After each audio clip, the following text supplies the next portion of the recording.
Sobat My ITS Learning, bertemu kembali dengan Bunda Ismaini pada mata kuliah Metode Statistik pada Riset Sosial. Assalamualaikum warahmatullahi wabarakatuh.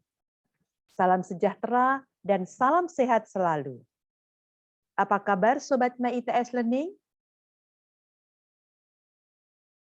Pada sesi ini, kita akan melanjutkan sesi-sesi sebelumnya, tetap menyusun metode penelitian, terutama tahapan dari prosedur ataupun langkah-langkah dari riset sosial, dan kita masuk kepada mengenal metode penelitian dari beberapa metode yang akan kita pilih untuk riset kita. Jadi, materi kita adalah mengenal desain penelitian. Masih ingat dengan skema ini? Permasalahan akan di-breakdown dan akan menjadikan bab 1 pendahuluan, teori konsep dan finding akan menjadikan tulisan di tinjauan pustaka, dan ketika kita bicara metode penelitian, maka kita akan bicara dari yang di kuning-kuning ini. Dan di sini nanti sekali lagi ada peranan statistika, terutama dalam menganalisis berbagai permasalahan dengan beberapa teknik-teknik statistika atau metode statistika. Jadi, sekali lagi, ketika kita berangkat dari suatu permasalahan yang pertama harus ditelaah teoritis, ditulis di tinjauan pustaka, diakhiri dengan hipotesis. Yang kedua, akan dicari bukti empiris atau pengujian fakta. Di sini ada 3 hal, seleksi, koleksi, dan analisis. Seleksi berarti memilih variabel-variabel apa saja yang akan digunakan. Koleksi, mengumpulkan data atau menggunakan teknik pengambilan datanya. Dan ketiga adalah analisis, metode analisis apa yang akan digunakan untuk mencapai tujuan penelitian kita, sehingga akan mendapatkan hasil penelitian yang nanti akan ditulis di bab 4 pada umumnya. Dan untuk bukti empiris ini biasanya didesain di dalam tulisan di bab 3 namanya metode penelitian, atau kadang-kadang Sobat My ITS Learning ada juga yang memberi title desain penelitian. Baik Sobat My ITS Learning, sekarang kalau kita bicara materi metode penelitian di bab 3, apa saja yang harus ditulis? Jadi, bisa saja diuraikan beberapa hal seperti ini, mulai dari desain penelitian, jika diinginkan itu muncul, boleh ditambahkan. Lalu sumber datanya, lalu variabel penelitian pasti harus ada. Suatu penelitian tanpa ada variabel penelitian biasanya nilainya akan rendah.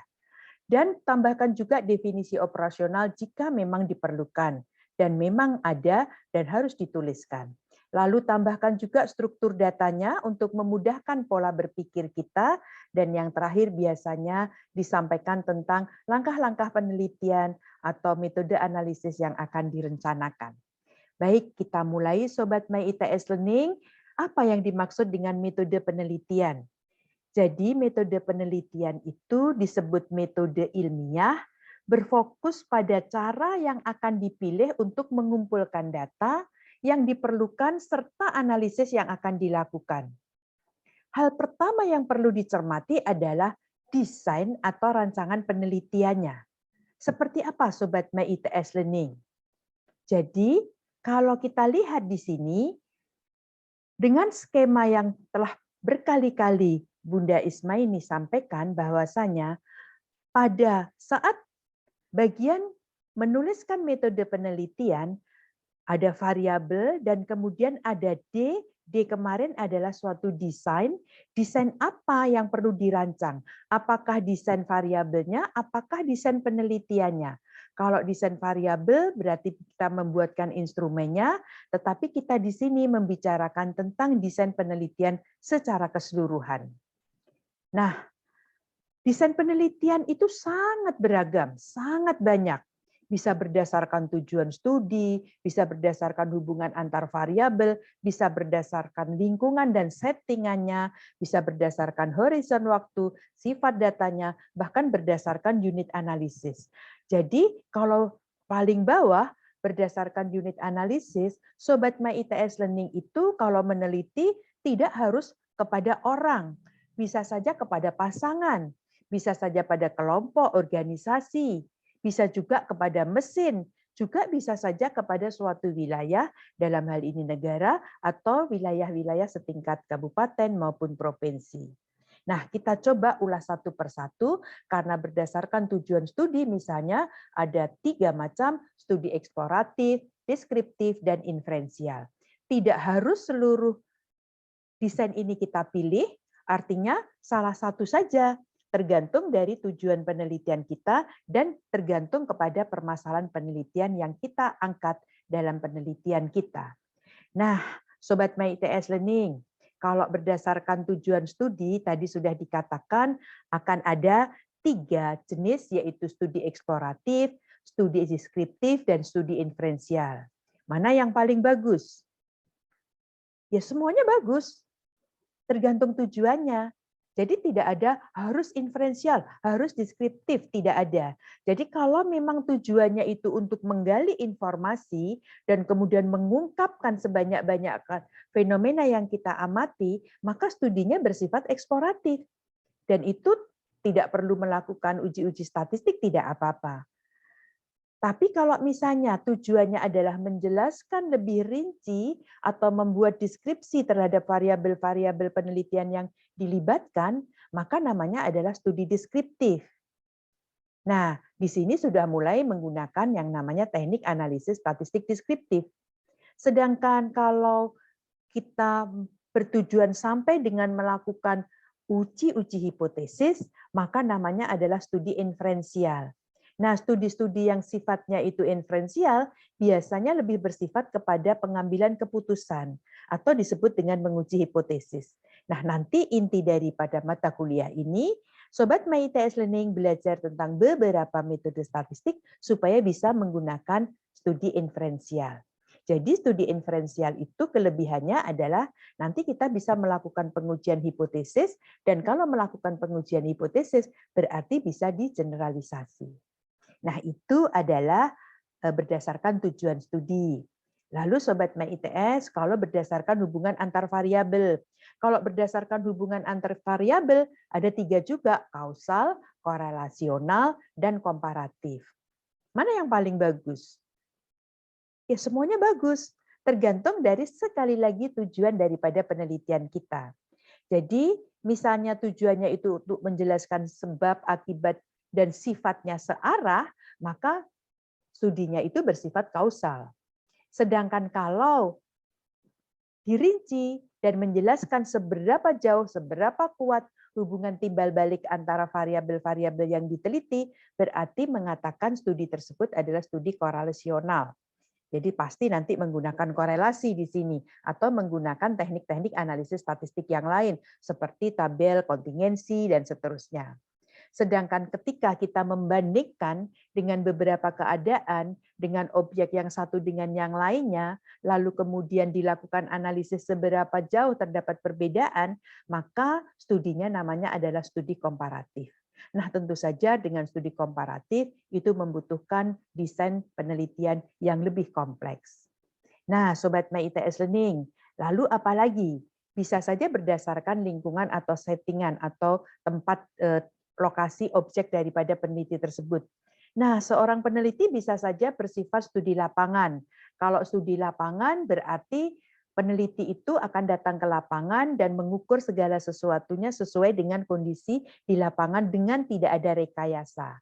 Tapi kalau studinya bersifat eksperimen lapangan, maka bisa saja dilakukan di tempat yang sesungguhnya, tetapi mungkin melakukan semacam rekayasa-rekayasa yang nantinya bertujuan sesuai dengan tujuan penelitian.